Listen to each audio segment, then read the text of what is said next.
My name is Rachel Corey.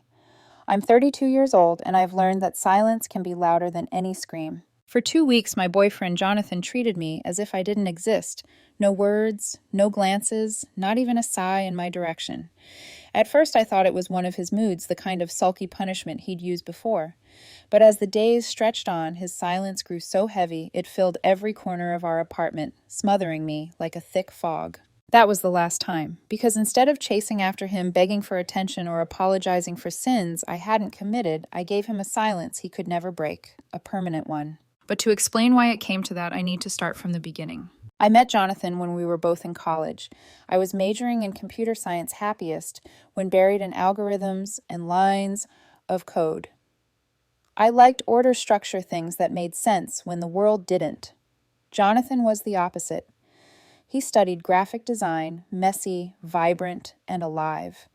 He'd show up to class with charcoal stains on his fingers and wild ideas in his sketchbook. Where I was the quiet, steady type, he was the spark that lit up every room. We clicked instantly. He told me once that I grounded him, kept him from spinning out. I told him he brought color into my life, that without him, my world was just grayscale.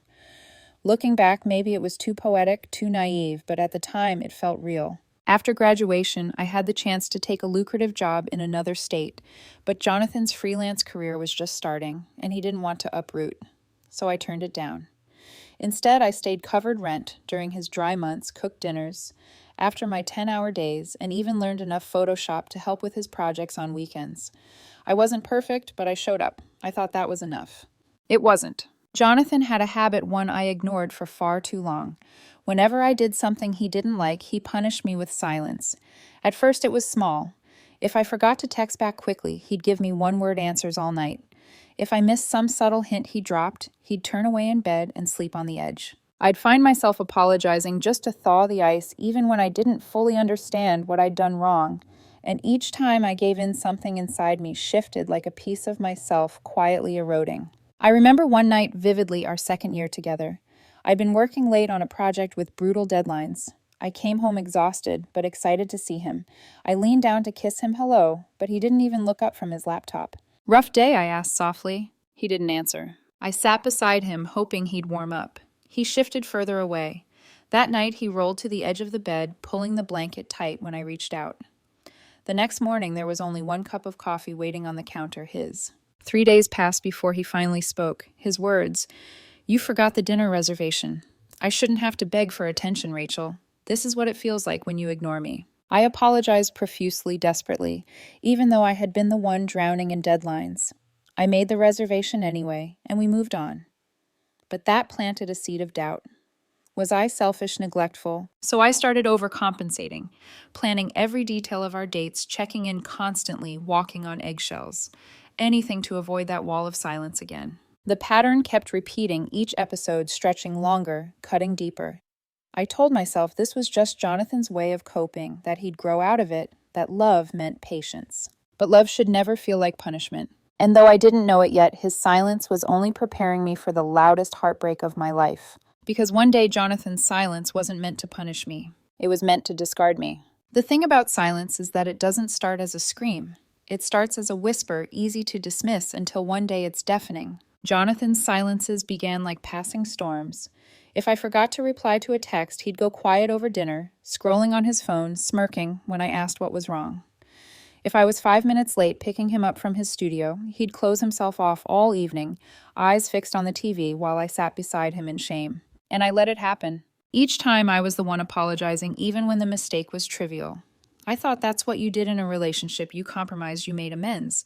But the truth was, I was being trained like a dog to anticipate his moods, to earn back his affection. One of the worst stretches happened about a year ago. It was a Friday night. I had a product launch at work, a bug that could have cost my whole team the weekend if it wasn't fixed. I stayed late, texted him updates. "Almost done, be home by 9. His reply: "K." That one word, flat, cold. By the time I got home, the lights were out. No dinner waiting, no hello kiss. Just Jonathan in bed, back-turned, phone glowing in his hand. "Hey," I whispered, touching his shoulder. He shifted away like I was a stranger. The silence stretched. One night became 2, then 5. By day 7, I felt like a ghost in my own apartment. I'd try starting conversations. How was your day? And get monosyllables or nothing at all. When I reached for his hand, he pulled away like my touch burned him. By day 12, I was unraveling. Walking into that apartment felt like walking into a freezer. My stomach would knot before I opened the door, bracing myself for his indifference. I lay awake at night wondering what crime I had committed. Was it working too hard? Was I boring? Did he not love me anymore? I remember crying quietly into the pillow, begging myself not to make a sound because even my tears felt like an inconvenience to him. On the 14th day, the silence broke, but not how I hoped. I was in the kitchen making coffee, hands trembling from exhaustion when he finally spoke. Rachel, we need to talk. I nearly dropped the mug. My heart leapt not with joy, but relief. Finally. Finally, he'd explain we'd make up, maybe even laugh about how silly it had all been. Yes, I said quickly. Please. I've missed you so much, Jonathan. What's been going on? He leaned against the counter, arms crossed, a smirk tugging at his lips. It wasn't relief I saw in his eyes. It was triumph. What's been going on is you, he said flatly.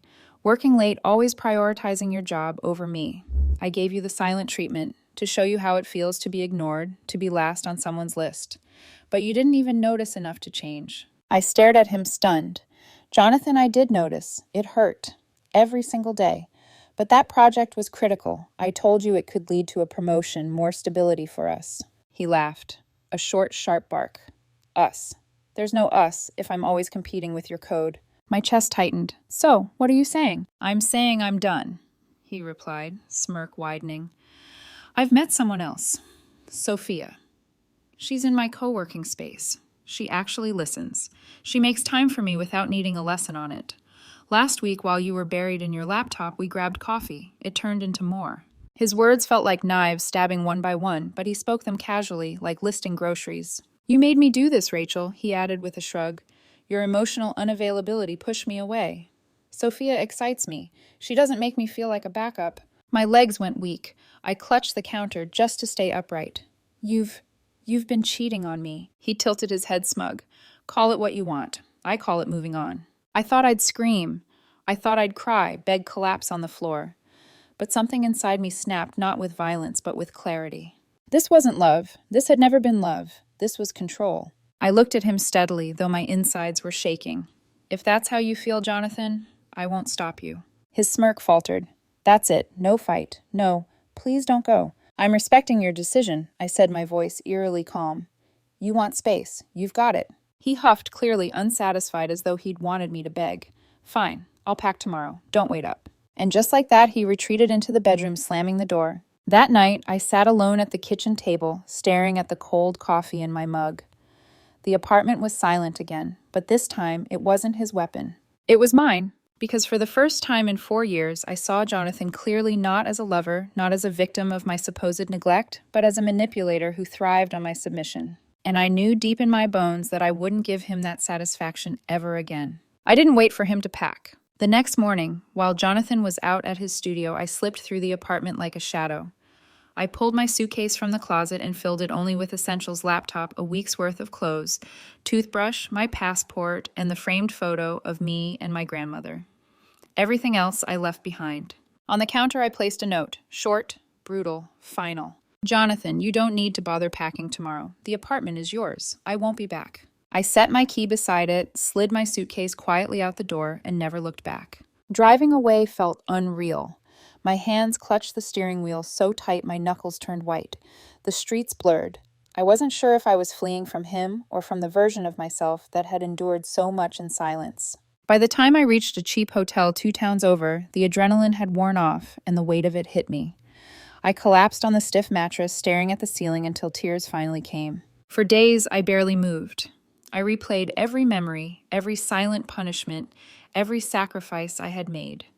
Turning down that job offer, covering rent during his dry months, cooking, cleaning, apologizing and apologizing again until apologies became my second language. And for what? To be discarded with a smug grin and a shrug? The silence of that hotel room was different. It wasn't oppressive like Jonathan's. It was empty. And emptiness has its own kind of ache. By the end of the week, I forced myself to book a therapy session. Online anonymous, just me in front of my laptop screen. The counselor listened quietly as I poured it all out, the cold shoulders, The weaponized silence, the endless guilt. My voice cracked when I admitted I don't even know who I am anymore. I've spent years tiptoeing around someone else's moods. Her reply was simple, but it cut through me like lightning. Rachel, that's not love. That's control. Emotional withholding is abuse. He conditioned you to chase his approval. You are not the problem. I froze, blinking back tears. Abuse. The word I had never dared to use. But once it was spoken aloud, something inside me shifted. I wasn't weak for breaking. I wasn't unlovable. I had been surviving a war I didn't sign up for. Slowly, I started to stitch myself back together. I found a short-term rental in a mid-sized city an hour away, close enough for my job commute, but far enough to disappear from our old circles. I changed my number, blocked him on social media, email, even our shared streaming account. Every tie severed. At first, I filled my days with distraction. I went to the gym not to get some revenge body, but to feel alive in my own skin again. I hiked alone on weekends, breathing in the crisp air, relearning the sound of my own footsteps without someone trailing behind me with criticism or silence. Work became a refuge. My boss noticed the change. Without Jonathan's moods hanging over me, I threw myself into projects, and for the first time in years, I felt creative again. I landed a promotion leading a small team. More pay, more independence. Every step forward felt shaky but real. At night, though, the ghost returned. I'd remember the way Jonathan used to pull the covers tighter when I reached for him. The sting of making only one cup of coffee, his, never mine. The sound of a slammed door echoing in my chest. And yet beneath the ache, a quiet strength grew. Because now those memories weren't traps. They were reminders of what I would never accept again. One Sunday, I sat on my tiny balcony, sipping tea, laptop open, and thought, this is peace. This is what he could never give me. And somewhere deep inside, a spark of foreshadowing flickered. Because I didn't know it yet, but while I was rebuilding, Jonathan was unraveling. And soon his silence would come crawling back to me, this time not as a punishment, but as a plea. Time has a strange way of healing. At first, every day without Jonathan felt like an open wound, raw, stinging, impossible to ignore. But weeks turned into months, and slowly the bleeding stopped. I began to recognize myself again. The woman who laughed at silly memes at her desk. The woman who could eat dinner alone without feeling like she was somehow failing at life. The woman who could sleep peacefully through the night without dreading which mood she would face in the morning. For the first time in years, I wasn't walking on eggshells. I was simply walking. Work became more than survival. It became fulfillment. I thrived in my new leadership role, mentoring younger developers, solving problems with my team instead of in isolation. My boss praised me for being reliable, steady, level-headed under pressure. The words landed differently now. Before I would have thought steady means boring, echoing Jonathan's complaints. But now steady meant strong. Steady meant free. And in that steadiness, I found space for something I had quietly locked away: companionship. I met Patrick at a mutual friend's barbecue. He was 31, a high school counselor with a quiet humor that sneaked up on you. He didn't try to fill silences with charm or flashy stories. Instead, he asked questions that showed he actually listened.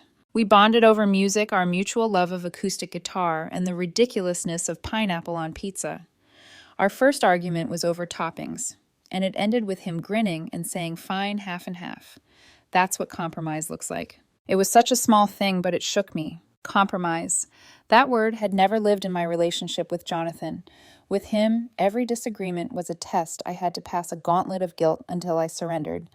But with Patrick, one playful back and forth, one easy solution, and we were laughing again. Dating Patrick felt like learning a new language. He called when he said he would. He sent me photos of sunsets just because he thought I'd like them. When I had to work late, he dropped off takeout without complaint and texted, "Proud of you. Don't forget to eat." No cold shoulders, no weaponized silence, no invisible walls. It was disorienting at first. I kept waiting for the ice to come, for the punishment to arrive, but it never did. Instead, there was warmth. I found myself relaxing in ways I didn't know were possible. My laugh came quicker. My shoulders didn't ache with tension at the end of the day. For the first time, I felt what love should have always been: partnership, not punishment. And yet, even as I flourished with Patrick, a shadow lingered at the edge of my peace. I'd catch myself wondering, where is Jonathan now? Does he care that I'm gone? Does he regret anything? I tried to shake it off, reminding myself that the chapter was closed.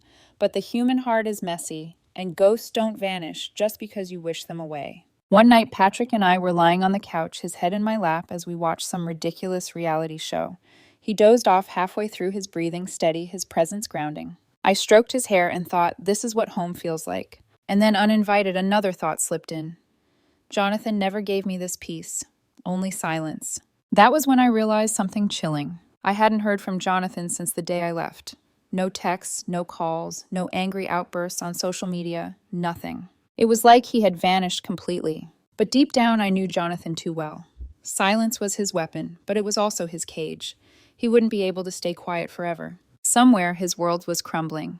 And sooner or later, his voice, or worse, his silence, would come crawling back to find me. I wasn't looking for news about Jonathan.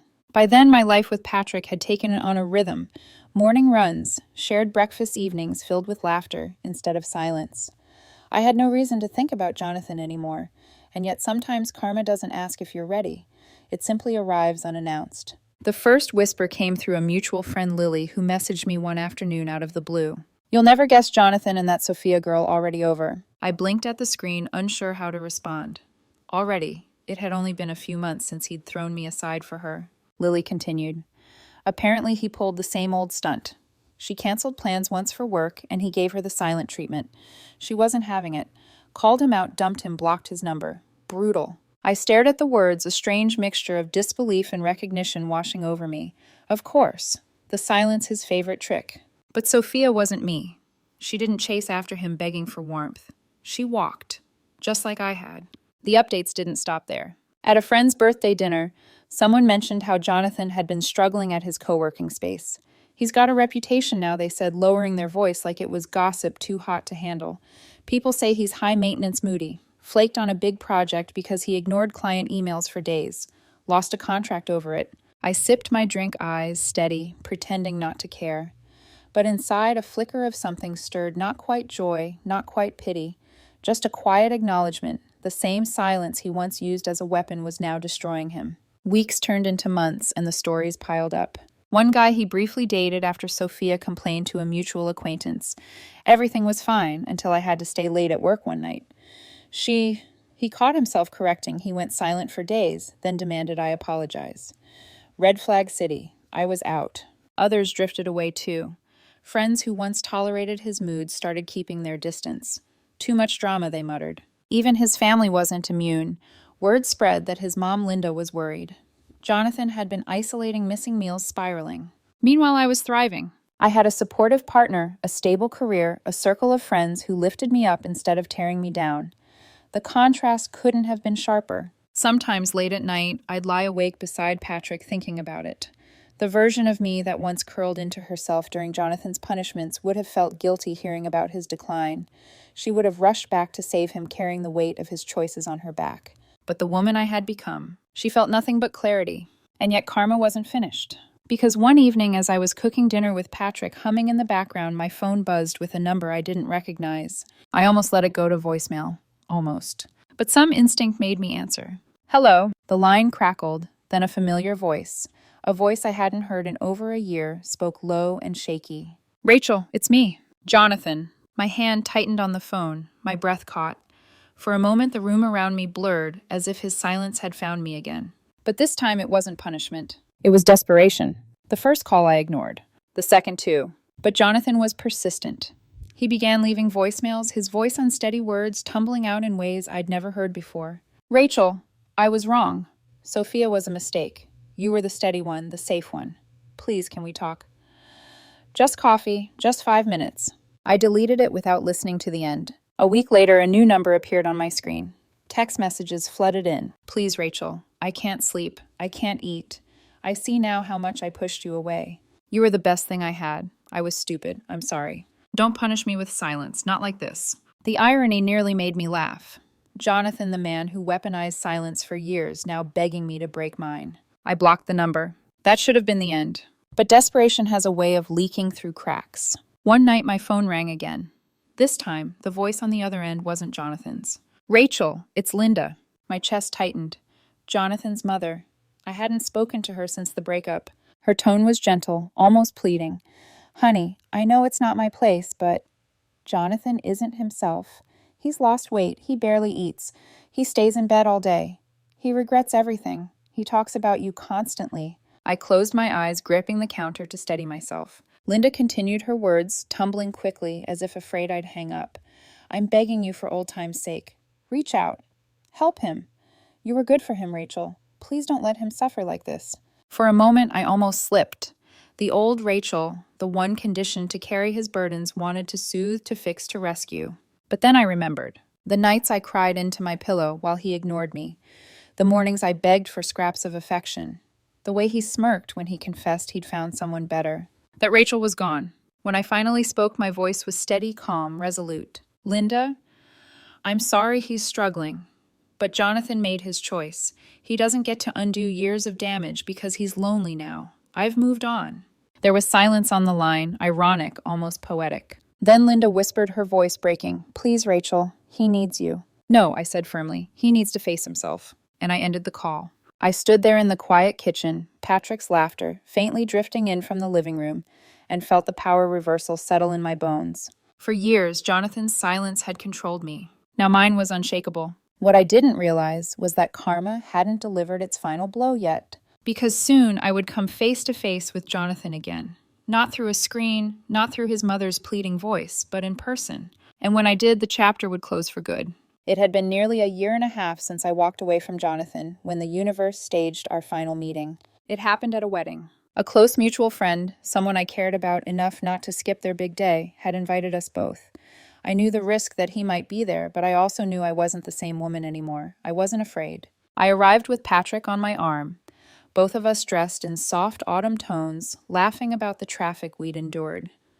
The venue was beautiful, a garden strung with fairy lights, music floating on the evening air.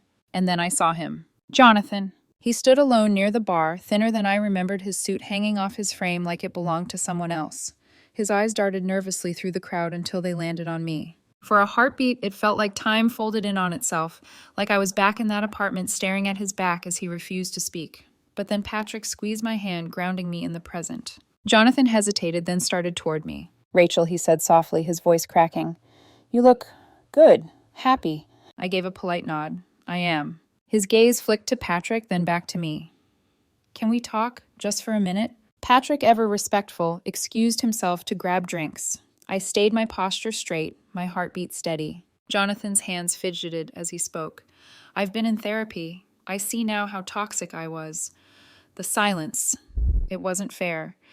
I thought it made me strong, but it just pushed everyone away. I miss you, Rachel. Please give me another chance. His eyes were wet, his voice trembling. For the first time, I saw him without the smugness, without the mask. Just a man crumbling under the weight of his own choices. But pity is not love. I met his gaze calm and unwavering. Jonathan, there's nothing left between us. That chapter is closed. His face twisted desperation bleeding into anger. That's it. After 4 years, after everything, we don't even matter to you. I shook my head. You mattered. Once. But you taught me what silence can do. And now I've learned how to use it. Not to punish. To protect. You lost me, Jonathan. And you don't get me back. For a long moment, he just stood there, jaw clenched, eyes glistening. Then he whispered almost to himself, I ruined it all. I didn't reply. I didn't need to. I simply turned and walked back to Patrick, who handed me a glass of wine with a smile that said, You okay? I nodded, slipping my hand into his, feeling the warmth of a love that didn't require pain to prove itself. Later that night, as the music swelled and Patrick pulled me onto the dance floor, I caught a glimpse of Jonathan leaving early shoulders hunched, swallowed by the dark. It was the last time I ever saw him. In the end, his silence consumed him. Mine set me free.